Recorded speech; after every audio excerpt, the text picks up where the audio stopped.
So at the end of 2014, I walked with the Great March for Climate Action from Cleveland Heights to Washington, D.C. And coming back from that march, I wasn't sure how my life was going to go.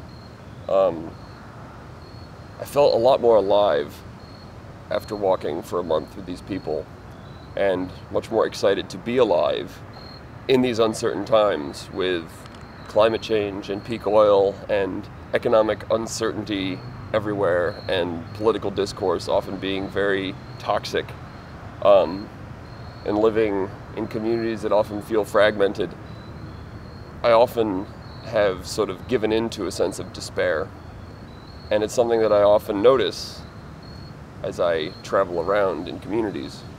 But I was feeling good and glad to be alive, and biking around Cleveland and Cuyahoga Falls and Akron and singing songs to myself and feeling more engaged and willing to connect. And one of the things I was doing is I was following a woman named Stoya on Twitter. And around mid-November, or mid-December rather, of 2014, she tweeted an article, and the headline was something like, "Places on the internet where it's safe to hate women." And I was like, that's inflammatory. I've got to click on that. She generally posted good things, and that sounded really interesting. And I clicked on the article, and the headline said something about the most hated woman on the internet. And I had spent a lot of time on the internet, on Reddit, on Facebook, all over. And I was like, I wonder if I know this person. And I browsed down, and I'm like, Amanda Palmer, never heard of her. Apparently she's a musician. I was just sort of like scanning, stuff that I was like, oh, okay, she was related with the Dresden Dolls. I remember hearing that they were a band 7 years ago, something. And I sort of noticed that this article is something like an apology for jumping on the Amanda Palmer hate train without really getting to know her. And I was like, well, I don't even know the first thing about her. And I scanned down, and there's her TED Talk. And I was like, she did a TED Talk. The most hated woman on the internet did a TED Talk. I'm gonna love this person. And I click on it. I haven't read the article. And immediately, I fall in love. And I knew I would. But what you see is a woman wearing a gray t-shirt, black pants, combat boots, very finely stylized. You can tell she owns her style. And she's kicking a green milk crate, and she's holding a piece of sheer white cloth. And I'm like to myself, this is the most hated woman on the internet? This person right here with the milk crate. And she stands up on the crate, and she takes a deep breath. And that was it. It was just like, she's centering herself.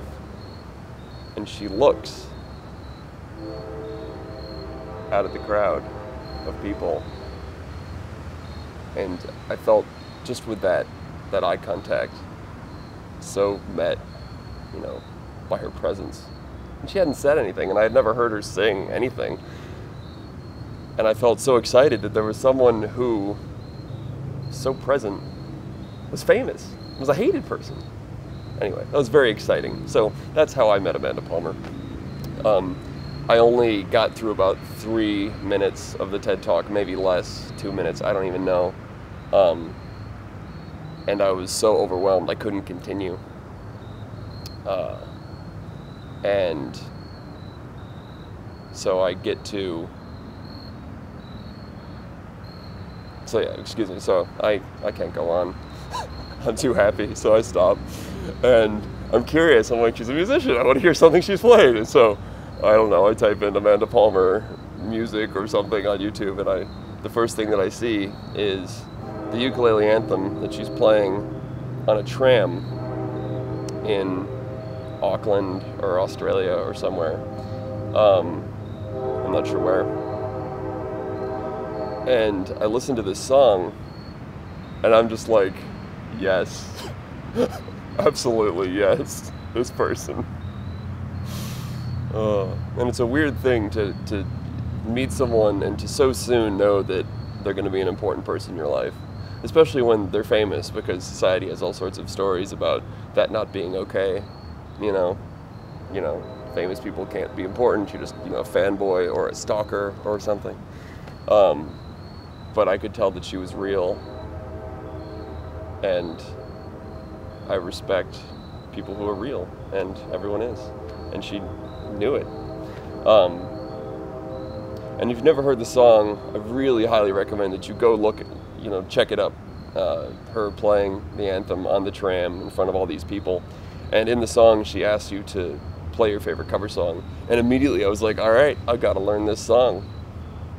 Which I loved because I had previously lived for a growing season at an electricity-free, peace activist, car-free permaculture community. Like, totally out of this world. And I bring that up because while there, they talk a lot about, what can we do without electricity? What can we do without all these things that, we've had growing up all around us? How can we still embody and carry the things that we love without the technology? And so I love this notion of, I can memorize this, I can retransmit it. We are the media, we are the internet.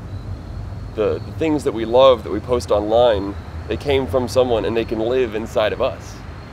So I memorized it, and I've sung it dozens of times around Cuyahoga Falls and Akron and Washington, D.C., and New York, and I guess not Washington yet.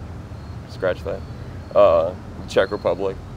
And I sung it live with the man who's helping me film these things here, just down on the corner in Akron, for the first time with ukulele accompaniment. Usually I sing it without a ukulele, and it's really funny because it's all about playing the ukulele.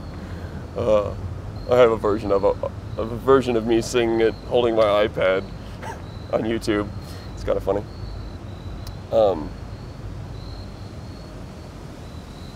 And her invitation, both to play your ukulele badly and to play your favorite cover song and to stop pretending art is hard, like all these things are like, yes, okay. And so I thought, what else do I want to memorize?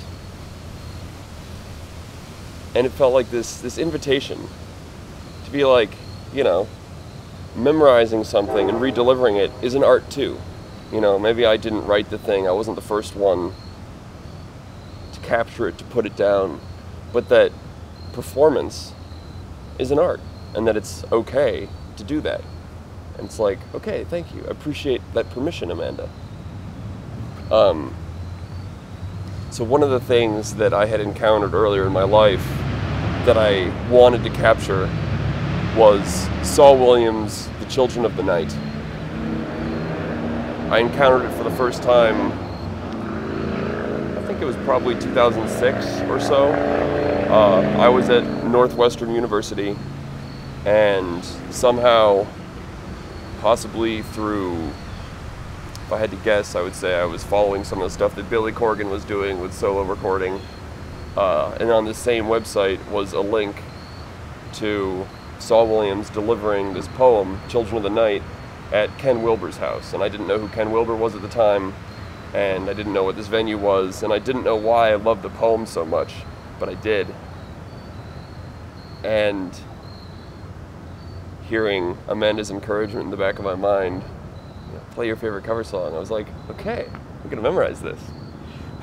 And it became something fun to do while I was doing all the other things. And so, Saul Williams, Children of the Night.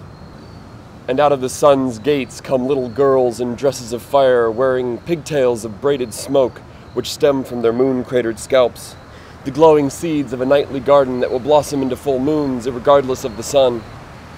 They know the night and the 7 names of the wind through the tales of their wind-blown fathers. Who will follow these mothers of light? And what will become of me, children of the night? Only some will star the sky, only believers in death will die, and fathers must feather the wings of women. For the unfeathered masses dangle ridiculous, carrying crosses to phalanx-filled tombs. The future sails silent through blood-rivered wombs that ripple with riddles of cows and spoons, and births, moons, and earth sun-centered at noon. She buries her eggs in the soil, and plants her feet in the sky. Soil seeds a circus of carrots and clowns, and minstrels show our desires. And here I stand, court-gesturing infinity, fetal-fisted for revolution, but open hands birth humility. Now, what is the density of an egoless planet? Must my spine be aligned to sprout wings? I'm slouched in the slang steps and tangled with gang reps, but my orbit rainbows Saturn's rings. Mystical, elliptical, presto, Polaris, karmic flame, future in Saturns and Aries, and now I'm a fish called father, with gills type dizzy, blowing liquid lullabies through the spine of time to tranquilize the nervous system's defeat. At the feet of forever, the children are gathered, or rather buried in that mass grave site of the night.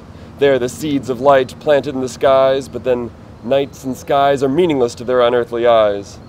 There are children playing chess on the sunburnt backs of one-eyed turtles, checkmating a lifetime slow crawl to enlightenment, cashing in their crown and glory for magic and contradiction.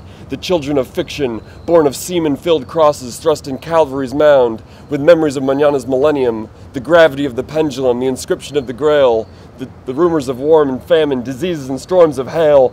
All hail the new beginning! Behold the winter's end! Bring on the puppets and dragons, let the ceremonies begin, for they have come to shatter time and bring back the dead newborn, an army of me, bearing change in the front lines and shadows in the field mines, to wilderness the lights in the city.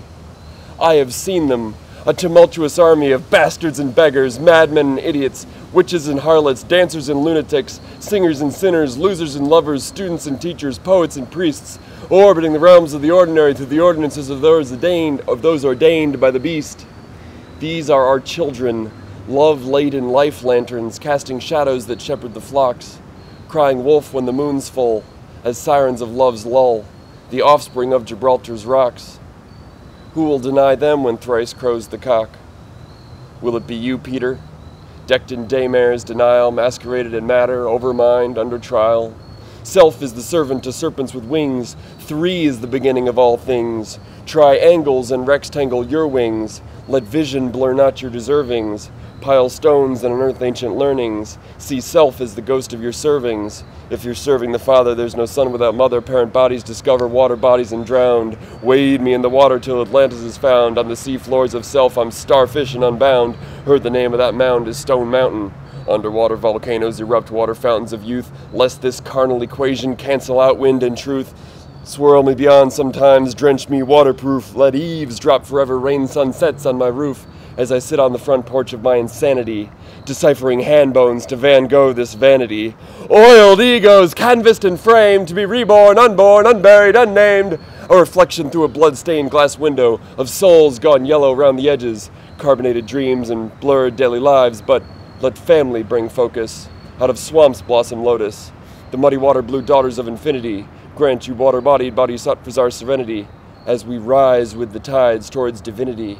And she will be raised by wolves, just below the Masonry-Dixon line, where eagles noose the misuse of Osiris's sacred papyruses in their claws clenched, so that the vultures of our memories may feast upon the remedies of ancient laws lynched, and flock to the treetops of the forethoughts we have forgotten. Yes, silence will be begotten of the wind. The silver eyes of the darkness are her friends. They sometimes plant forever in their dens, on the mountainsides of sometimes now and then, in between the rise and set of you and I. May blue visions know the depths of liquid skies, and some ask me if she cries in the night, when it's the substance of her tears that drench the days with light. Shit, you better hope she do, 'cause there are women with fur coats and painted faces, dancing on the peripheries of perfection. They eat Chinese apples that stain their teeth red. They can cackle cosmos out of chaos at a moment's notice. The children on the train, selling chocolate with their mothers in the background, fundraising their dreams from the dead, as the authors of autumn correspond with catharsis and change the leaves of my needs orange to red. I need fruit and vegetables, for only living things can feed the span of wings, and thus she was born to charter my flight into the blues of night. I am the darkness that precedes the light, a pupil of the sea's reflective sight. Notebook in hand, I footnote land and write. plot dot dot dot and dot my I's as bright, and cast my lot amongst the children and the night.